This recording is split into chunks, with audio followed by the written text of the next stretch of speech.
안녕하세요. 저는 올해 42살인 여자입니다. 올해도 벌써 10월이 훌쩍 지나가고 있으니 얼마 지나지 않으면 43이 되네요. 나이 먹는 게 조금 서럽기도 하고 가만히 붙잡아 두고 싶기도 하지만 그렇다고 지금 제가 싫은 건 아닙니다. 세월가는 대로 따라가는 중이고 한두 살 먹어갈수록 전보다 어른이 되어가는 저를 느끼며 사니까요. 그리고 무엇보다 저를 많이 사랑해주고 또 따라주는 껌딱지 같은 남편이 제 곁에 있어줬기 때문인지 사랑을 받는 기분이 늘 들었습니다. 예뻐라 해주는 남편 덕분에 나이 먹는 걸 잠시 잊고 사는 중이었달까요? 참고로 저는 현재 결혼 2년차를 향해 달려가는 중이랍니다. 뒤늦은 나이에 결혼을 했고 제 남편은 저보다 3살이 어린 연하남이랍니다. 그렇다 보니 결혼을 하면서 많은 게 달라졌어요. 그간에는 그저 일에 미쳐 사는 평범한 골드미스 정도로만 사람들이 봐줬었는데요. 40에 결혼을 하고 또 연하 남편과 함께 살기 시작하면서부턴 솔직히 저를 두고 뒤에서 수근거리는 사람들도 있었습니다. 좋게 봐주고 좋겠다고 부러워라 해주는 분들도 계셨지만 돈을 잘 버니까 어린 남자를 돈으로 꼬신 거라는 입에 담지 못한 말들을 주고받는 사람들도 있었어요. 사회생활하며 별별 사람들을 다 만난다고는 하지만 정말 결혼하고 나서 특히나 그 많은 사람들을 더 마주했던 것 같습니다. 상처도 받았지만 기분이 마냥 나쁘진 않았어요. 다들 내가 부러워서 뒷말을 나누는 거라는 걸 잘 알았거든요. 그러니 나와 남편에 대한 가십거리가 어쩌다 들려오더라도 귀담아 들으려 하지 않았습니다. 그리고는 실제 우리 부부의 모습처럼 잘 살고 있는 모습을 더 많이 보여줘야겠다는 것에 초점을 두려고 했죠. 그러나 이 과정에서 시어머니가 끼게 되면 제 반응은 마냥 냉정하지 못했습니다. 시어머니가 우리 부부를 좋아하고 응원해 주시는 쪽이 아니라 뒷말을 나누고 흉을 보면서 싫어하는 쪽에 서 계신 걸 알게 된 순간부터는 저도 작은 말에 흔들리기 시작했던 거죠. 시어머니의 입에서 나오는 작은 흉이나 탄식, 하다못해 사소한 눈초리들까지도 모두 다 저를 들었다 놓기에 충분했답니다. 시어머니께서는 절 참 많이 반대하셨어요. 그것도 참 희한한 방식으로 반대를 하셔서 지금까지도 기억이 남습니다. 며느리가 마음에 안 드는 거라면 남편한테 이 결혼이 싫다고 직접 반대 의사를 밝히셔도 됐고 결혼을 하지 말아줬으면 좋겠다고 제게 직접 말씀을 해주셨어도 될 텐데요. 희한하게 그런 말씀은 절대 안 하시더라고요. 다만 이상한 방식으로 제가 마음에 안 든다는 걸 표현하셨답니다. 나이를 들먹이면서 말이죠. 나이가 40인데 이제 웨딩드레스를 입겠다는 거지? 내 아들이 아직 40도 안 된 건 알고 있고? 라고 하시며 제 나이에 몇 번을 놀라셨고요. 나이가 10살 차이도 아니고 남녀가 바뀌어서 고작 3살 차이가 나는 것뿐인데 뭐가 그리 중요하냐고 물어본 남편에게는 네 말이 맞지? 라고 하면서 맞장구를 쳐주기까지 하셨어요. 방금 전까지 나이 때문에 마음에 안 드신다는 뉘앙스를 풍기더니 아들의 한마디에 또 수긍을 하는 듯 태도를 바꾸신 거죠. 그러다가도 남편이 제 옆에 없으면 아니 근데 큰아이까지 결혼 안 하고 왜 그랬대? 오빠들도 많았을 텐데 라고 하시며 이 결혼이 탐탁치 않다는 말씀을 돌려하셨고 힘들어하는 저를 지긋하게 바라만 보는 적도 많았답니다. 좋게 말하면 지그시 바라보는 거였고 나쁘게 말하면 힘들어하는 저를 노려보며 즐기는 것이었죠. 자신의 말 한마디에 상처를 받아가면서 반응을 보이는 저를 재밌어라 하셨던 것이었습니다. 그 바람에 저는 저분이 흡사 소시오패스나 뭐 이런 일종의 사람이 아닌가도 잠깐 의심을 했었답니다. 그렇지 않고서야 사람이 저리 매정한 말을 후후 던지며 반응이 뜨뜻미지근할 수가 없었으니까요. 애매하게 싫은 티를 내시는 시어머니가 저를 반대한다는 걸 전 온몸으로 눈치를 챘고 결혼식을 치르기 직전까지도 그 태도를 유지하던 시어머니 때문에 마음고생이 심했습니다. 하지만 결국 결혼식을 치르게 되면서는 어떻게든 관계가 나아질 것이라고 믿으려고 했어요. 중간에도 남편이 많이 노력을 했고 저도 이왕 시어머니가 되셨으니 며느리한테서 호강이라도 받으며 기분 푸시라고 가진 돈을 갖다 바쳐가며 노력을 했습니다.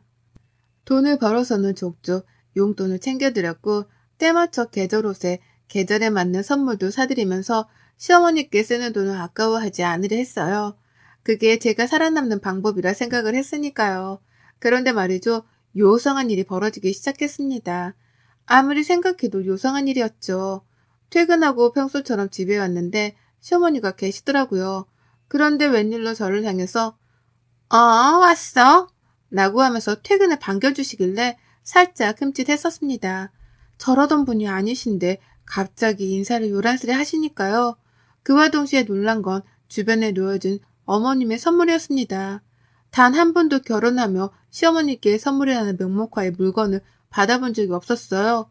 그릇이며 옷이며 시어머니 것이라고는 하나도 없었고 오히려 제가 퍼준 게 전부였었죠.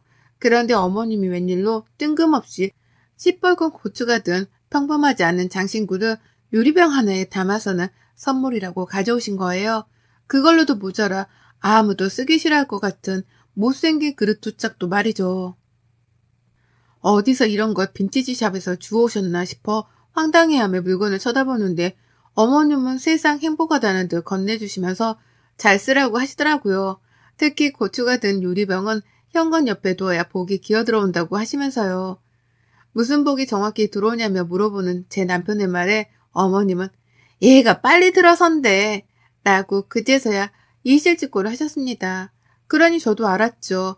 이 말린 고추가 사내 아이를 뜻하는 거구나 하고 말이죠. 그래서 의심 없이 받아들였습니다.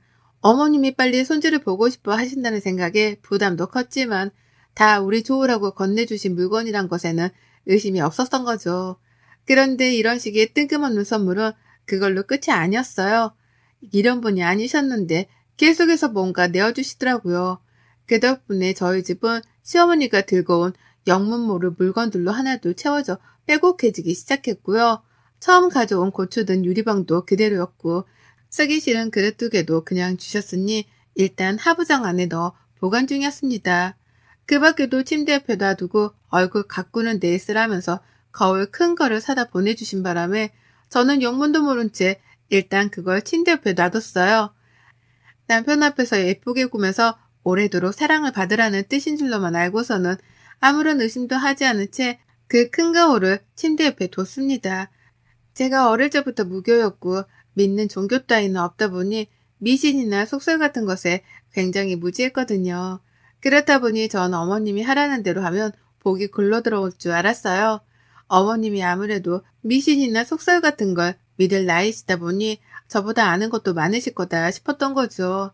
그래서 그 후에도 들어오는 헝 가방이나 옷, 그리고 정체불명의 나뭇가지 같은 것들도 그냥 있는 대로 받았습니다. 천만다행으로 제 집이 40평대라 넓은 편이었고 그래서 자질구레한 물건들을 하나둘씩 놓아둘 공간 여유는 있었어요. 그래서 겉보기에는 잡동사니들로 어지러워 보이진 않았지만 이게 정도가 계속해서 지나가니 슬슬 받기가 싫어지더라고요. 내 집이 내 집인 게 아니라 시어머니의 집이 되어가는 것만 같았습니다. 제가 고른 물건들이 아니라 시어머니가 주시는 물건들로만 집이 채워져 나가다 보니 흡사 이건 시어머니가 원하시는 그림의 집이 아닌가 싶기도 해서 혼란스러워지기까지 한 거죠. 그쯤 되니 남편도 뭐가 마음에 안 들기 시작한 건지 물건을 또 주겠다고 집에 오래 하시는 어머님께 바쁘다는 거짓말을 해가며 약속을 피하기 시작했어요. 그러면 어머님은 뭘 한다고 퇴근하고 나서까지 바쁘냐면서 집에 기어코 오겠다고 우겨대셨는데요. 그렇게 우기다가 정말 집으로 찾아온 적도 한두 번 있었습니다. 그리고 저는 그때부터 시어머니께 정이 떨어져 가기 시작했죠. 그리고는 생각이 들었어요. 저렇게까지 해서 나에게 주려는 물건은 무엇이며 왜 그렇게까지 해서 나에게 그 물건을 주시려는 건가 싶어 말이죠. 정말 이게 다 손주를 빨리 보고 싶어서 아들 낳으라고 건네주는 부적 같은 건가 싶기도 했고요. 그때부터 인터넷에 검색을 해봤더니 사실상 아들 낳는 부적이라면서 검색되어 나오는 물건 목록에 시어머니가 주신 물건들은 없었답니다. 빨간 고추가 있긴 했으나 유리병에 담아서 현관 옆에 놔뒀다는 글 따위는 보지 못했고 거울은 오히려 집안에 두면 안 되는 물건이라고 하더라고요.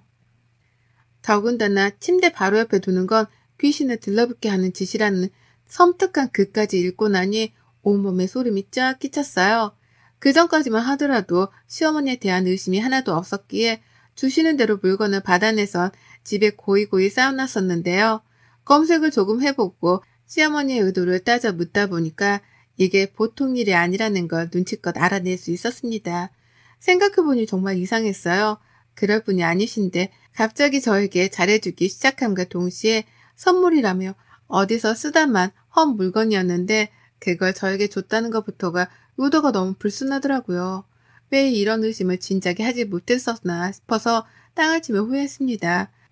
그제서야 드는 꺼림칙함을 떨쳐내 보겠다고 급한 대로 남편이랑 퇴근하자마자 거울을 내다 버렸어요. 현관 앞에 있던 고추가 든 유리병도 그 밖에 어디서 주워왔는지 출처를 모르겠는 나무 막대기부터 시작을 해서 뭔가 잡동산이란 것들을 모조리 버렸습니다. 쓰레기 봉투에 담아놓고 보니 한 트럭이더라고요. 이렇게나 많은 걸 내 집에 가져다 놨다는 생각을 하니 또 소름이 끼쳐 한동안 말을 잊지 못했어요. 제 심정을 남편도 똑같이 느낀 건지 처음엔 갖다 버리자는 말에 왜냐고 묻기만 하더니 정색하는 제 표정을 보며 나중에는 누구보다 더 적극적으로 시어머니가 주신 물건을 버리겠다며 집안을 헤집고 다녔답니다. 물건을 버리고 나서 제가 하루 종일 생각하고 인터넷 검색을 하면서 알아냈던 꺼림칙한 정보에 대해서 공유를 하자 남편은 온몸에 소름이 돋는다면서 어쩔 줄 몰라하며 방방 뛰었어요. 가뜩이나 요즘은 가위에 자주 눌리는 것 같은 기분 때문에 잠을 설칠 일이 많았는데 그게 다 엄마가 주신 물건들 때문에 귀신이 붙어서 그런 거냐며 무서워 난리를 치더라고요. 남편이 겉보기엔 상남자 같은데 겁은 무지하게 많은 애거든요. 이런 일을 겪고 난 후 저는 저대로 그리고 남편은 남편대로 시어머니를 쉽사리 보지 못했습니다. 남편은 자기 엄마의 의도를 의심하고 싶지 않아 하는 듯 혼자 괴로워하며 몸부림을 쳤고요.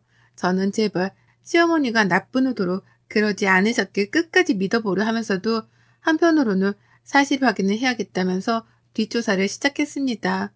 아무래도 제가 한번 물면 끝까지 놓치지 않고 물어뜯는 나름 독종의 여자거든요. 아무리 생각해도 좋은 의도가 보이질 않는 시어머니의 본 모습을 꼭 파헤쳐야겠다는 생각으로 머리를 굴려가던 중 정말 뜻밖의 기회를 맞이했습니다. 시어머니의 그 새카맣은 의도를 파악할 수 있는 절호의 기회가 찾아온 것이었어요. 인터넷으로 다른 사람들의 글도 읽어보고 시어머니와 갈등에 대한 댓글들도 살펴보던 중 홈캠의 존재를 알게 되었습니다. 집안에 카메라를 따로 설치할 필요성을 못 느껴서 그걸 알고도 관심을 두지 않고 살았었는데요. 이참에 홈캠을 설치해야겠더라고요. 물론 귀신을 보려는 게 아니라 시어머니를 살펴보려고 말입니다. 당장 로켓 배송으로 주문을 받았고 집안에 무려 3곳에 카메라를 설치하고 난 후 시어머니를 불렀어요. 안부 인사 겸 연락을 드린 거죠. 어머님, 요즘은 저한테 주실 선물 없으신가 봐요. 통 찾아오질 않으시네요.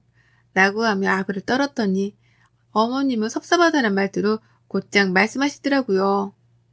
아니 내가 가겠다고 몇 번을 말했더니 다들 바쁘다며 오지 말라고만 하고 말이야.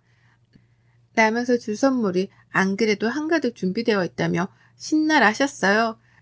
그리고 전 바빠서 퇴근이 요즘 늦으니 차라리 우리 부부가 없는 점심시간에라도 집에 와서 선물을 놓고 쉬다 가시라며 집 비밀번호를 알려드렸습니다. 결혼하고서 집 번호를 누군가에게 알려준 건 처음이었어요. 쉽지 않은 결정이었지만 시어머니의 본 모습을 알아내고자 이건 필요한 절차였고 그렇게 어머님께 제 집을 오픈하고 난 후 저는 떨리는 마음으로 그저 홈캠 녹화가 잘 되기를 빌었습니다. 어머님은 하루 날 잡아 집을 다녀가셨고 저는 일을 하던 중이었는데 문자 한 통을 보내셨더라고요. 너 내가 줬던 물건들 다 어디다 뒀냐? 라고 하면서요.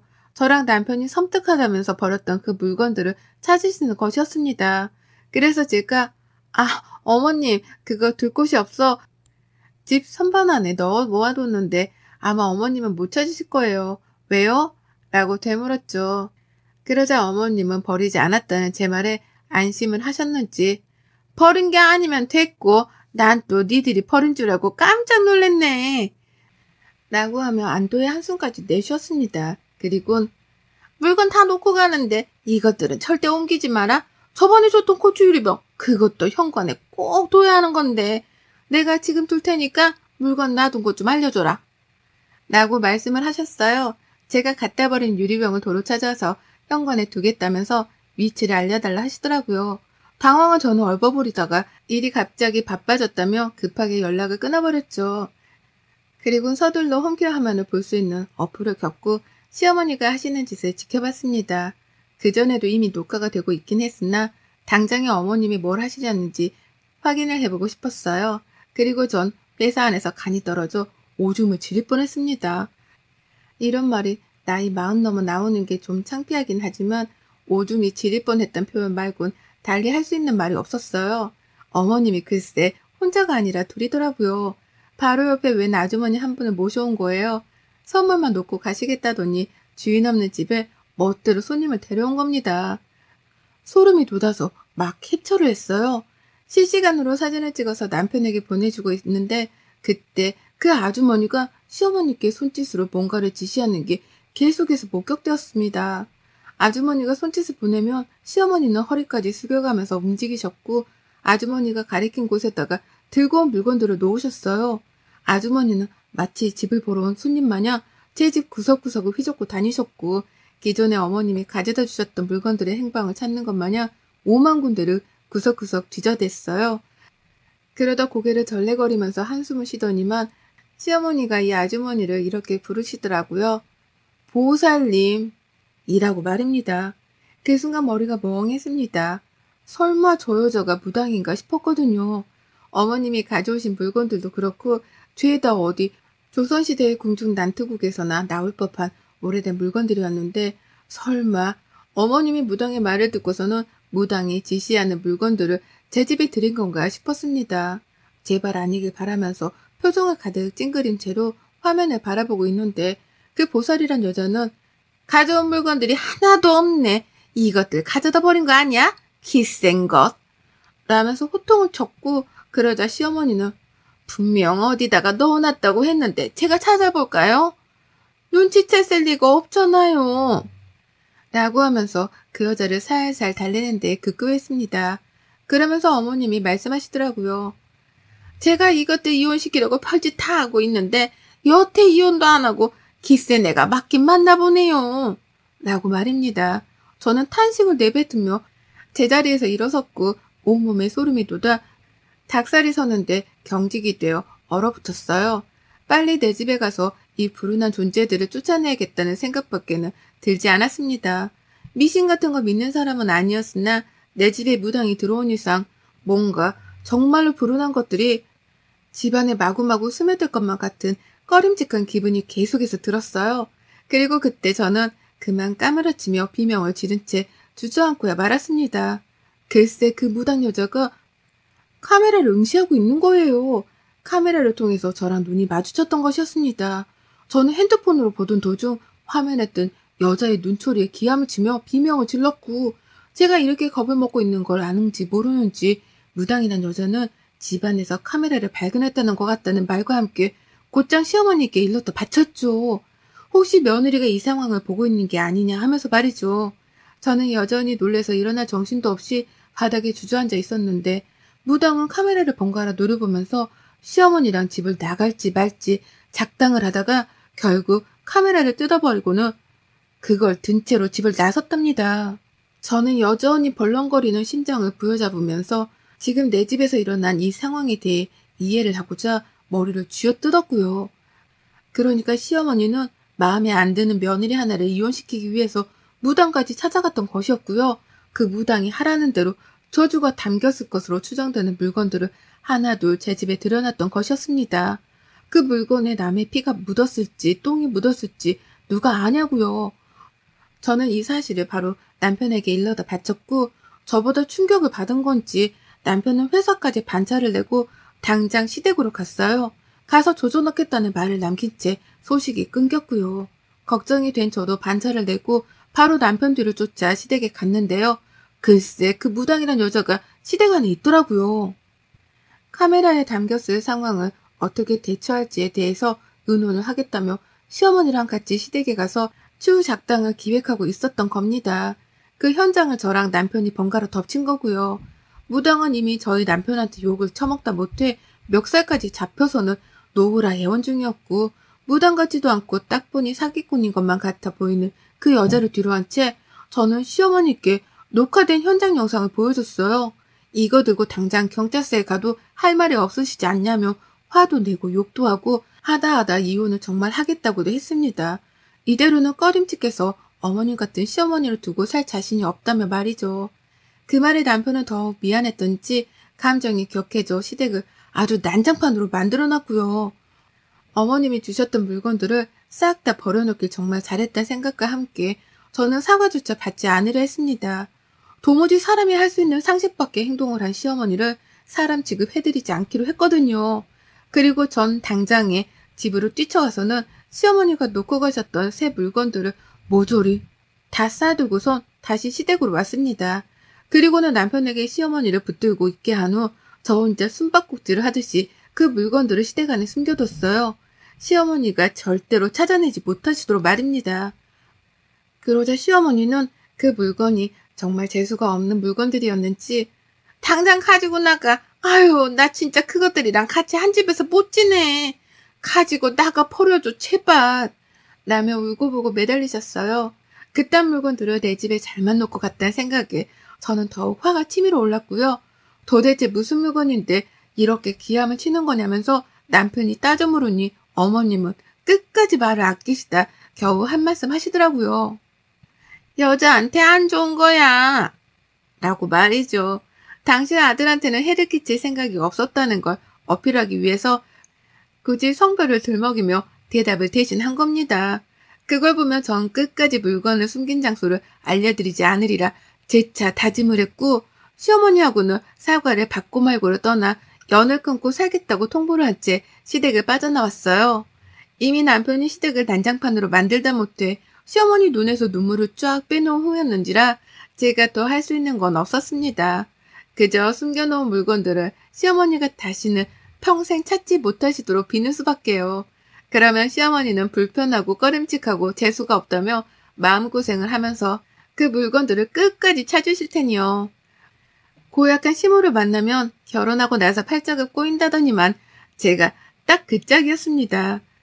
다행히 남편 사랑이 한결같아 좋기는 하지만 전 재수없는 이 집에서 다신 더 살고 싶지 않다며 당장 집을 내놨어요. 현재 남편이랑 저는 친정에 들어와 단기로 사는 중이고요. 그리고 다시는 이사가는 집을 시어머니께 알려주지도 않을 거고 초대도 안 할 겁니다. 비번을 숨기는 건 당연하고 남편하고는 시모 얘기를 죽을 때까지 함구하고 살기로 약속도 했네요. 인생의 반은 산 것 같은데 평생 멀리하던 미신에 발 한 번 걸쭉하게 담긴 후기였습니다. 전 아직도 소름이 돋아서 자다가도 잠을 설치며 깨요. 언제쯤 이 꺼림칙함이 사라질지는 모르겠지만 이렇게 사연을 적어보내며 후련하게 시모 욕이라도 해봐서 좋네요. 부디 이 순간에도 어머님은 제가 숨겨놓은 물건을 찾다가 재수 털려 겁먹고 계시길 진심으로 바랍니다. 여러분의 생각은 댓글로 남겨주세요. 오늘도 시청해주셔서 정말 감사합니다.